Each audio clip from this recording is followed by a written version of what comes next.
দিল্লির পদপিষ্ট হওয়ার ঘটনা সেই রেশ কাটতে না কাটতে এবার আসানসোলে ঠিক একই রকম ভিড় দেখা যাচ্ছে। প্রবল ভিড় মহাকুম্ভে প্রয়াগে যাওয়ার জন্য আসানসোল স্টেশনে যাত্রীদের অতিরিক্ত ভিড়, যাত্রীদের মধ্যে হুড়োহুড়ি বেঁধে যায়। ভিড় সামলাতে সতর্ক রেল প্রশাসন। আসানসোল স্টেশনের বাইরে মাইকিং করেন রেল কর্মীরা। সেই মুহূর্তে ছবি আপনারা দেখতে পাচ্ছেন, দেখুন কি হুড়োহুড়ি বেঁধে যায়। প্রবল ভিড় আসানসোল স্টেশনে, অতিরিক্ত ভিড় সামলাতে সতর্ক ছিল রেল প্রশাসন। আসানসোল স্টেশনের বাইরে তারা মাইকিং করতে থাকেন। মহাকুম্ভে যাওয়ার জন্য এত ভিড় আসানসোল স্টেশনে, যাত্রীদের অতিরিক্ত ভিড়, আর সেটা সামলানোর জন্য সতর্ক ছিল রেল। কারণ গতকাল রাতে দিল্লির যে ভয়াবহ অভিজ্ঞতা, সে ঘটনা যাতে পুনরাবৃত্তি না হয় তার জন্য সতর্ক যেমন রেল প্রশাসন ছিল, তারা বাইরে থেকে মাইকিং করতে শুরু করেন। আসানসোল স্টেশনের বাইরে মাইকিং করেন রেল কর্মীরা। যাত্রীদের মধ্যে হুড়োহুড়ি বেঁধে যাওয়ার সেই মুহূর্তে ছবি আপনারা দেখতে পাচ্ছেন, দেখুন সারি সারি শুধু কালো মাথা, এত হুড়োহুড়ি, এত ভিড়। সেখানে দড়ি ফেলে নিয়ন্ত্রণের চেষ্টা করা হয়, ভিড়টাকে ম্যানেজ করার চেষ্টা করা হয়। সেই ছবি দেখতে পাচ্ছেন। আসানসোল স্টেশনের বাইরে মাইকিং শুরু করেন রেলের কর্মীরাও। বাসুদেব আমাদের প্রতিনিধি সরাসরি এই মুহূর্তে আমাদের সঙ্গে রয়েছেন। বাসুদেব, কি পরিস্থিতি তৈরি হয়েছিল সেই সময়, কেন তৈরি হলো? প্রথম কথা, কারণ গতকালই দিল্লি স্টেশনে পদপিষ্টের ঘটনা ঘটে, আর দ্বিতীয়ত পুরো পরিস্থিতিটাকে নিয়ন্ত্রণ কিভাবে করা হলো, কিভাবে আনা হলো, কি বলছে রেল? দেখো, ইতিমধ্যেই নিয়ন্ত্রণ করার জন্য ইতিমধ্যে রেলের কমার্শিয়াল ডিপার্টমেন্ট, মানে যারা টিটি বা সিআইটি বা এই জাতীয় যারা আছে কমার্শিয়াল স্টাফ, তারা মাইকে অ্যানাউন্সমেন্ট করছেন। পাশাপাশি আরপিএফ এর যারা কর্মী রয়েছে, তারা যেমন বাইরে থেকে পুরো লাইন দিয়ে সাধারণ মানুষকে নিয়ে আসছে।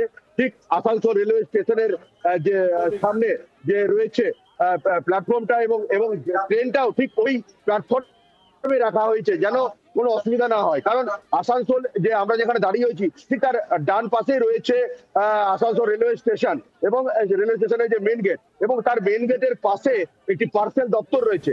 তার পাশে যে রাস্তাটা রয়েছে, সেখানে একটা বড় দড়ি দিয়ে একটা ক্যাম্প করা হয়েছিল। এবং এই আসানসোল মুম্বাই ট্রেন যেটা দাঁড়িয়ে রয়েছে এখন দেখতে পাওয়া যাচ্ছে আসানসোল রেলওয়ে স্টেশনের 2 নম্বর প্ল্যাটফর্মে, সেই স্টেশনে যেন আসতে কোনো রকম অসুবিধা না হয়, সেই জন্য ওই পার্সেলের পাশ দিয়ে আলাদাভাবে তাদেরকে লাইন করে নিয়ে আসা হয়েছে। তার মধ্যেও কিন্তু দেখা যাচ্ছে যে অসংখ্য ভিড় মহাকুম্ভে যাওয়ার জন্য।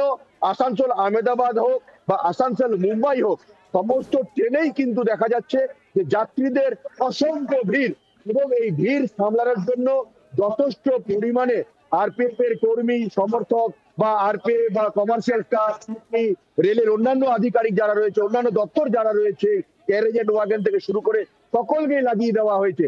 এবং দেখতে পাওয়া যাচ্ছে যে বয়স্ক যারা রয়েছে, তাদেরকে যেন বসার জন্য যে চেয়ার দেওয়া হয়েছিল, আমরা দেখতে পাচ্ছি যে সেই চেয়ার গুলো পর্যন্ত তুলে মাথার মধ্যে নিয়ে পাশে সরিয়ে দিয়ে হুড়োহুড়ি লেগে গেছে কিভাবে ট্রেন চাপবে। আসানসোল থেকেই ট্রেনটি ছাড়ছে, তা সত্ত্বেও মানুষের হুড়োহুড়ি যেন একটু জায়গা পায় কুম্ভ যাওয়ার জন্য, এবং সেই হুড়োহুড়িতে যেন কোনো অপ্রীতিকর ঘটনা না ঘটে, দিল্লির ঘটনা যে পুনরাবৃত্তি না হয়, সেই জন্য সমস্ত রকম ব্যবস্থা করা হয়েছে। এবং ট্রেনটি দেখা যাচ্ছে যে 2 নম্বর প্ল্যাটফর্মে লাগানো হয়েছে। 2 নম্বর প্ল্যাটফর্মটা হচ্ছে আসানসোল মেন গেটের সামনেই, মানে কোনো সিঁড়ি দিয়ে উঠতে হবে না, কোনো ফ্লাইওভারে যেতে হবে না, কোনো যে প্ল্যাটফর্মে ঢোকা মাত্রই যে প্ল্যাটফর্মটি পড়বে সেটা হচ্ছে 2 নম্বর প্ল্যাটফর্ম, সেখানে ট্রেনটি রাখা হচ্ছে।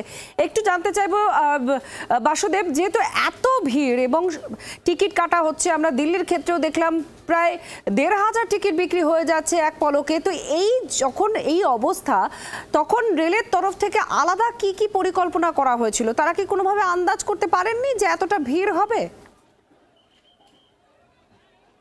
দেখো, আসানসোল ডিভিশন কিন্তু আন্দাজ করতে পেরেছিল। তার কারণটা হচ্ছে আসানসোল ডিভিশন কয়েকদিন আগে দেখেছে যে আসানসোল আহমেদাবাদ মানে গুজরাট যাওয়ার একটি ট্রেন আসানসোল থেকে রয়েছে, এবং সেদিন দেখা গেছে যে আসানসোলে যেখানে ট্রেনটি দাঁড়িয়ে থাকে, অর্থাৎ যেখানে ট্রেনটি পরিষ্কার পরিচ্ছন্ন করা হয়, যেটাকে সাধারণত গ্যারেজ বা গোডাউন বলা হয়, সেখানে দেখা যাচ্ছে যে অনেক মানুষ সেখানেও চেপে গেছে।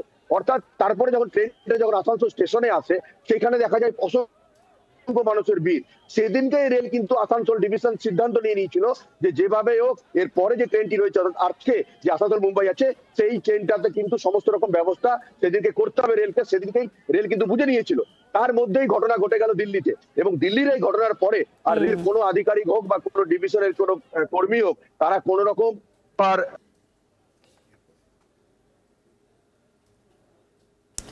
বাসুদেব আমাদের প্রতিনিধি যেটা জানাচ্ছিলেন যে পরিস্থিতি নিয়ন্ত্রণে আনার জন্য আগে ভাগেই কিন্তু রেলের পুলিশ, রেলের ম্যানেজমেন্টের তরফ থেকে সমস্ত আধিকারিকরা, কর্মীরা তারা উপস্থিত ছিলেন।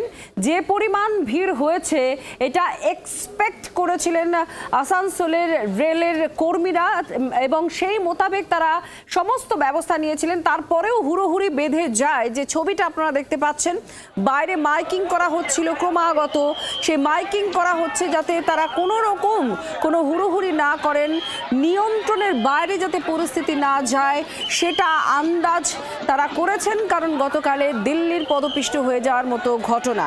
রেল সতর্ক ছিল, রেলের কর্মীরা, আধিকারিকরা আজকে আসানসোল ডিভিশনে তারা অত্যন্ত সতর্কতার সঙ্গে পুরো বিষয়টিকে হ্যান্ডেল করেছেন। কিন্তু যে ভিড়ের ছবি আপনারা দেখতে পাচ্ছেন, এই ভিড় কিন্তু সাংঘাতিক। যদি কোনো বিপদ হতো তাহলে বহু মানুষের প্রাণ নিয়ে টানাটানি হতে পারত।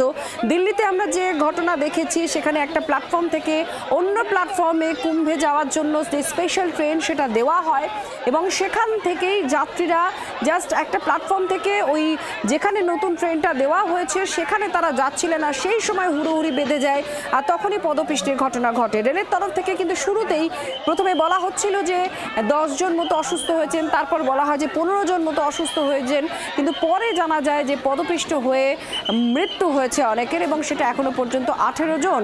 আর এই ঘটনা থেকে শিক্ষা নিয়েছিল আসানসোল ডিভিশন। তারা অত্যন্ত সতর্কতার সঙ্গে এই পুরো ভিড়টাকে নিয়ন্ত্রণ করেছেন, এখনো চেষ্টা করে যাচ্ছেন যাতে কোনো বিপত্তি না হয়।